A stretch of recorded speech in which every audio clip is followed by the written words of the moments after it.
Our first speaker is Hanne Tuomisto-Inch, and Hanne's our industry head for B2B here at Google.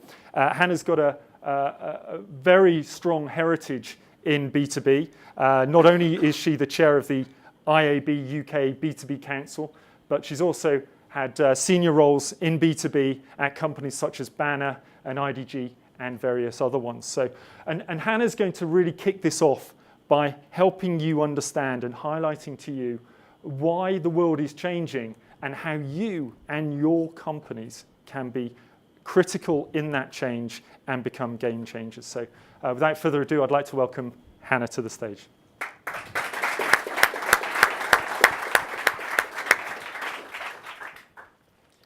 Thank you, Richard. Let's see, let's work the technology first. I'd like to ask you to raise your hand if you're tackling a big challenge at work at the moment. Wow, lots of people in 2014 planning, I see. I think that in many instances, most of us do. We work in fast-paced industries where the competition is fierce and where the rules of engagement are changing all of the time. With those changes in our environment, we're faced with challenges or opportunities, depending on how you see the world. And it's down to us to make the most of those situations. We decide whether we're early adopters, whether we're there with the crowds, or whether we're laggards. And to be honest, none of us want to be laggards. We want to be game changers. We want to be like the people that you will be hearing this afternoon, your peers in other industries, in similar roles as you are. And we want to make those same changes in our organizations and in our companies. So let's talk a little bit about what being a game changer means to you and how you can be one as well. So first of all, let's go one back. The world around us has changed and it continues to evolve. Digital is changing the way that we make decisions, the way that we meet people, the way that we shop, the way that we communicate. In our world of B2B marketing and sales, I see three key changes. First of all, you saw it a moment ago. There we go, no? There. People find you, not the other way around. In B2B buyers used to get in touch with the salespeople much earlier in the purchase process than they do today. According to the Corporate Executive Board, up to 70% of the purchase cycle is complete before speaking to a salesperson. That means that those people in that zero moment of truth are instead going to the web, finding out solutions to their issues and comparing alternative vendors without your salespeople knowing about it. The implication for marketers is that today, more than ever before, you need to get your company, you need to get your solutions into the consideration set with digital. We're also seeing that where people are looking at that, the implication is that you need to look at what the historical balance is between outbound and inbound marketing. What the type of content that you're creating, the volume of content that you're creating, and the tactics that you use as well. The second change is that buyers are constantly connected. We're seeing that 65% of people are using multiple devices in the purchase decision-making cycle. In that situation, we're seeing that in B2B, up to 25% of the searches, and that means that up to 25% of the demand or interest is coming from mobile devices. That means that in order to get yourself into the consideration set, you need to be found and you need to be accessible. You need to be customer friendly and on brand, not just on tablets, but also desktops and mobiles. And we're also seeing that the more senior the audience, the more likely that they've already said goodbye to those, to their desktops and to their laptops, and the more likely that they're going to be using their mobile and tablet devices as their primary business communication devices. And the third change is that data is abundant. Everything we do online is creating data. And I would liken it to the loyalty card revolution of the 90s when Tesco launched their club card. And within the month of the experiment, they knew more about their customers than their senior managers had gained in their entire careers. That was revolutionary. Today in digital, we have data in silos about our customers, whether it's on our website, whether it's on our social channels, in our data analytics, in our ad serving platforms, in our CRM systems, in our marketing automation tools. The challenge and the opportunity that we have is integrating all of that data so that we can have a single customer view and be able to communicate with both of our prospects and customers in a much more intelligent way. Understand the interconnectedness of those touch points that we have with our customers and prospects, and make sure that we optimize towards that and drive ROI for the business, and also have a much better customer experience as a result. These three changes are providing the opportunity for marketing to become a sales engine for the business for the first time. And they're also making marketing more complex than it has ever been before. So what do we do about that? My suggestion is that we need to be more like our friends over here. We need to be more like monkeys. Why monkeys? Why on earth is she talking about monkeys, right? Well, monkeys are the only primate that regained the ability to see color. They lost it millions of years ago because it wasn't needed anymore. But they were able to regain it because they needed to be able to spot the fruit in the trees. They needed to be able to tell which fruit were ripe and which ones were not. They were able to evolve in order to survive and to flourish, and without them we wouldn't be here today. In order to evolve ourselves, we need to be making tough decisions in new and challenging environments, often bold decisions. How good are we at making those decisions today? Anyone recognize this man here? If you do, please shout his name. That's right. That's the behavioral economist and professor at Duke University called Dan Ariely. And Dan, it seems to me for years, has been talking about how we make decisions. And what he's found is that our intuition fools us. We make decisions based on defaults, i.e. our previous experiences, as well as decision complexity. And when faced with new situations, we don't necessarily have previous experiences to base those decisions on.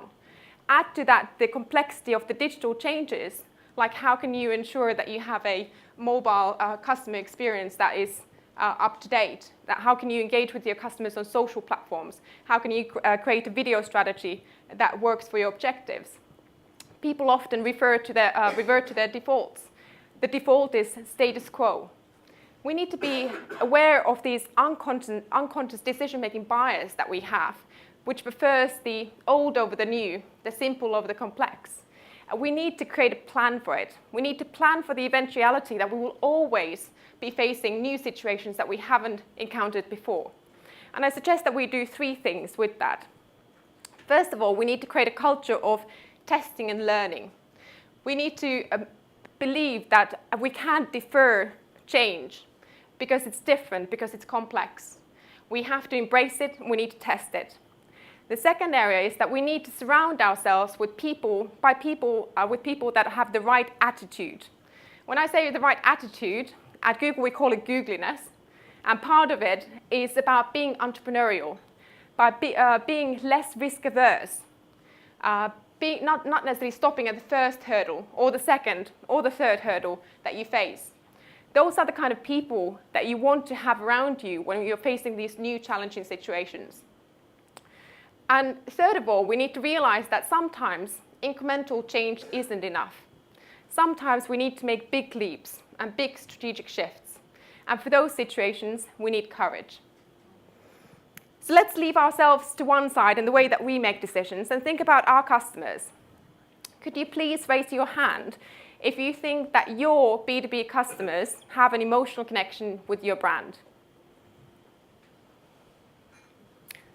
So probably, I would say maybe about 30% of the room, 20%, something like that. And could you now do the same if you, as a consumer, have an emotional connection with a consumer brand? So it's about a little bit higher. I would say something like 30 or 40%. Did I just do that before? Well, as you can see over here, that what new research has shown, according to the Corporate Executive Board, contrary to popular belief, B2B buyers are more emotionally connected to B2B brands than B2C buyers are to consumer brands. I think that that's quite revolutionary. It's not something that I've seen before. It's something that makes complete sense, though. The reason why they have more of an emotional connection is that there is a relationship between the perceived personal risk in the decision that you're making and the level of emotional connection that you're going to have with the brand. The higher the risk, the higher the connection. And of course, the risk increases with the amount of budget that you're making, perhaps the decision on. You're also it might be making decisions that have an impact on your career development, or even the fact that whether you're going to be keeping your job or not.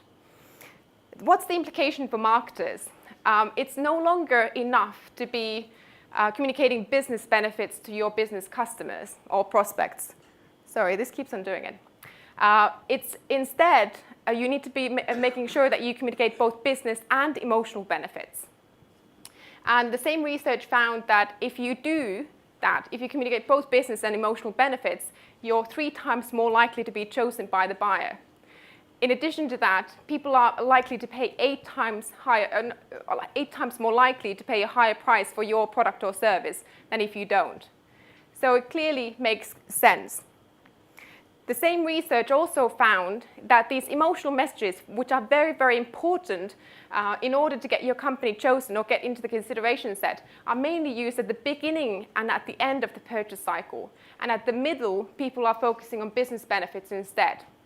And what the CEB have coined this the unhappy valley, where the purchase likelihood decreases. Interestingly, they've also found that companies that used emotionally charged tactics like social, like video, were able to increase their purchase likelihood in comparison to the companies that didn't have those. So two key actions here. Make sure that you communicate emotional benefits as well as business benefits, because people make emotional decisions. And make sure you use emotionally charged tactics in your marketing as well. Let's change gears a little bit then and leave the people that make emotional decisions to one side, whether that's ourselves, whether it's our customers, and ask the so what question. Why does it matter that the digital is providing all of these challenges or opportunities? Why should we be doing anything about it? The bottom line is that companies that are early adopters in digital are today 26% more profitable than companies that are their slower counterparts in their same industries. And this applies across all industries. This is research from Capgemini based on their Digital Advantage report, which was conducted over 2 years over 400 large firms. And they found that there are 2 key dimensions to digital leadership. There's the digital intensity and transformation management intensity. Digital intensity is the investment in technology-enabled initiatives to change how the company operates. Transformation management intensity is about how good the capabilities of the leadership in driving digital transformation in the organization. At Google, we decided to change and simplify this model a little bit, and we wanted to take in the principles of high growth companies and digital leaders that we could then share with others in order for them to learn from them as well. And we created this digital savviness model. And there are 4 key areas to it: a leadership structure, resources, and metrics. Essentially, the more plentiful your company is in vision, culture, and agility, and the more fluid it is in decision-making and collaboration, the stronger the leadership is in driving digital transformation in the organization. The more integrated its resources across technology, personal, and digital, and the more aligned the metrics across measurement, single customer view, and analytics, the more digitally savvy the company is likely to be as well. I'll give you examples of each of the 4 areas. So first of all, culture. Creating a culture of innovation and curiosity to do things in new and different ways to drive a positive impact for both the business and its customers, is part of the Google mantra. It's how we stay a step ahead of the competition. Companies like 3M and Simpler Business, Simpler Business is also speaking today, are good examples of companies that are creating that culture of innovation. At Simpler Business, what they do is they're able to give people the resource and, most importantly, the time to innovate and think differently. They host one-day hackathons where they let the people in the organization in a creative environment come up with new ways of doing business and new products that the company can launch to the market. in the company all hands, anyone can stand up and come up with a new idea, a suggestion of how they could be doing things differently. And the best ideas are chosen to be experimented on for 2 weeks before they then are judged and decided on. So that's really, really powerful. You need to empower people in order to make a change in your organization. You need to live that change. Second area is structure and collaboration specifically. We know that strategy eats structure for breakfast. However, if we don't have the right structure, if we don't have alignment across teams in terms of what their goals and KPIs are, we can't deliver strong business results. We know that the sales and marketing alignment is one of those areas that has been talked about for a long time, and it's still being talked about today, and that's simply because it's not necessarily resolved in many organizations. A good example of a company that has aligned their objectives and KPIs across sales, marketing, and the web teams is Rackspace. They've aligned all of those KPIs. They've made each of the team in charge of a specific lever in driving that objective, and all of them are measured on the same dashboard. Nestlé, from a consumer perspective, in a very decentralized product-centric organization, have created a digital acceleration team, which then shares best practices across countries and allows people to communicate the tactics, the principles, and best practices that they need to be implementing on a local basis. The third area is resources. What we're seeing is that high-growth companies that we work with, they allocate their resources quite differently to the way that it has been traditionally done. Instead of working on they work on the principle of never losing a potential sale as long as it drives potential or positive ROI for the company. So never lose a potential sale if it provides positive ROI for the company. So instead of budgeting based on a percentage of revenue, which by definition is going to limit the growth that the company can have, they budget based on demand available in the market and the seasonality of that demand. And many of the companies that we work with have now moved to a percentage model instead. It's a variable percentage of sales model that allows their marketing to scale growth for the organization. A good example of a company that's using this is BaseKit, who don't do it just in the local market, but do it internationally as well. They've used our Global Market Finder tool, among other tools, to find markets where they're able to penetrate markets that aren't necessarily as competitive as the more mature markets, and where they can drive higher ROI.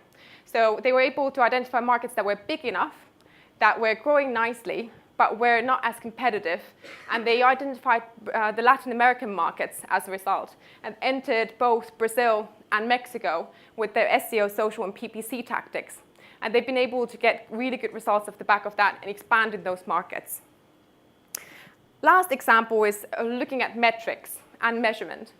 We all know that B2B sales cycles are much more complex and longer in many industries than the B2C ones. However, we need to be able to measure the business impact of our marketing in order to prove its value and also scale the results and grow the company. According to Accenture, 40% of companies are still relying on gut instinct when making important business decisions. So in order to divert that, there's a good example of a company, Huddle, who's speaking later on today, who've been able to use technology to measure the business impact of marketing and have been able to drive great results off the back of that. They've used technology to join up marketing and sales. They implemented a marketing automation tool that was linked to their CRM system and to Google Analytics. They also implemented a 1-hour SLA with their sales teams. As a result, they were able to feed leads directly, instantly to the sales team. They were able to tell where those leads were in the purchase cycle, what value they were driving to the business, and optimize towards that. As a result, they've been able to reduce or improve the leads accepted by sales by over 40%. They've been able to reduce the cost per acquisition by over 20%. And most importantly, they've tripled the sales driven by marketing. And today, they see that 90% of the sales driven by marketing are driven by the company, are marketing initiated. And 80% of those, more than 80% of those, are driven by digital. So digital and marketing are driving a big change and big difference for the company. They're the sales engine. So my 3-step plan for you to be a game changer is this. First of all, you need to recognize your unconscious decision-making bias that favors the old over the new, the simple over the complex. You need to create a culture of testing and learning, and you need to surround yourself by people that are entrepreneurial and have the right attitude. You need to also look at, you need to be able to and be willing to take risks as well. The second step is you need to focus on people, not just companies. That's because people are making emotional decisions, whether they're in business or not, in the same way as you are. You need to be able to communicate those emotional benefits for choosing your company over others. And last of all, you need to learn from the leaders who are often in high growth companies, and they're driving business growth with a combination of leadership, collaboration, resource-based demand allocation, as well as demand-based resource allocation, as well as marketing that measures the return on investment, as well as optimizes towards that. To finish off with a quote from one of the most inspirational people, which I've apparently stolen from a future speaker of ours, Barack Obama, obviously not the speaker, but the quote from. Change will not come if we wait for some other time or some other person. We are the ones we've been waiting for. We are the change that we seek. Thank you.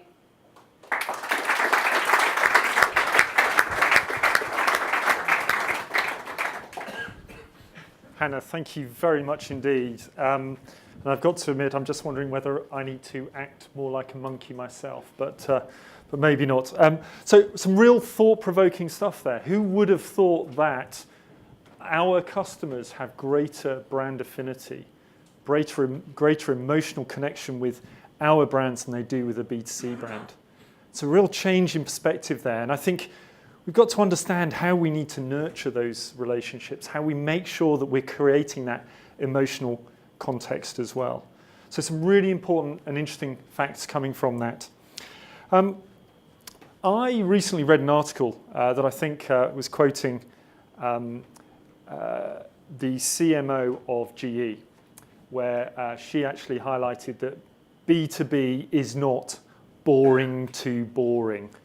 Which I think many people out there think. So, any resonance in the audience? And it's not. It's about people to people. It's about really understanding what your customers and prospects are looking for, engaging with them in the right way, in the right format, at the right time. Setting that as context, what I'd love to do is bring our next speaker on stage. And this is the man that has been often quoted